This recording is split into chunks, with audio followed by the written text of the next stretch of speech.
Page 202. This has one of those weird names in a foreign language I can't pronounce, so I ain't going to try. But you can do all you want with that name. It's obviously Latin or some such thing. Who knows? But I'm just going to talk about the music. That's what I've been hearing. This is an example of three-part choral music or vocal music. Depends. You could have three singers, or you're going to have a group of singers, and they're singing in three parts. I don't know, whatever. They're labeled at the beginning of the staff, soprano, alto, tenor, so you know what they are. And there's no transposing as far as key signatures, because they're concert keys. But the tenors go down an octave, so you have to transpose those down an octave. First thing I want to do is simply I want to hear the parts. Get an idea? So in the sopranos, I usually start with a melody. Here's the sopranos. 4/4 time.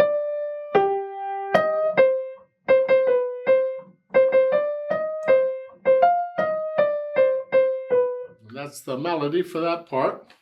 Then the altos. Oh, this is exciting.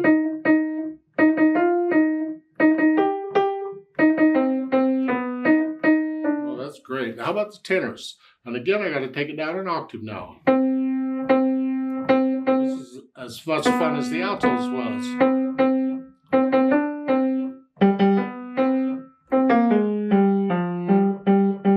Okay, now let's hear different parts. I like to hear the top and bottom part. So the sopranos and tenors, and this is a bit of a challenge because those stabs are far apart. You're reading both stabs. Don't move the head up and down. Keep the head where it is. Your eyes are just going up and down quite a bit. You're here. You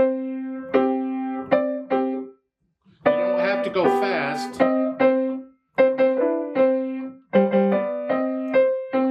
Now the rhythm's different there in measure 6. So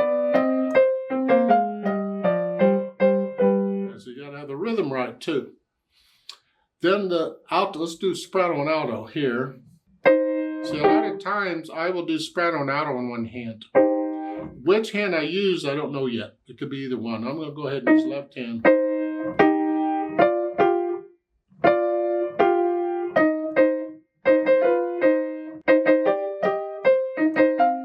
So it's a different rhythm.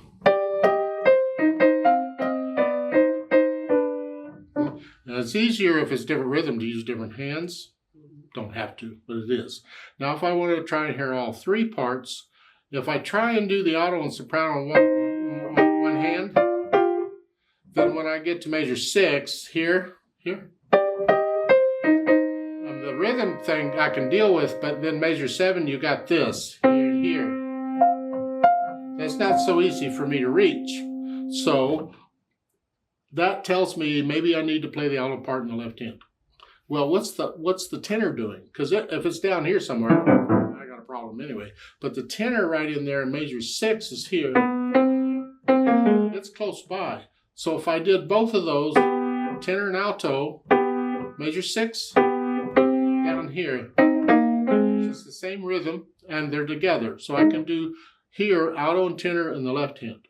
It's whichever hand is most convenient. You're going to play these on, whatever. So we're here. Just go slow. Please. Give them their pitches first. Okay.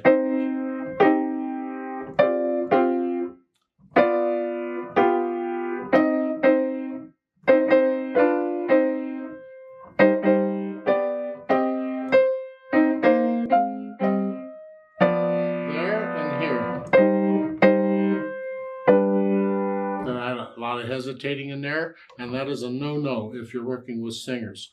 You got to have this part down well enough that you're not messing them up. If you hesitate and play wrong notes, they don't have a chance. Have this part down well before you work with singers. Anyway, the idea is, if necessary, you play whatever parts you got to play to help them out.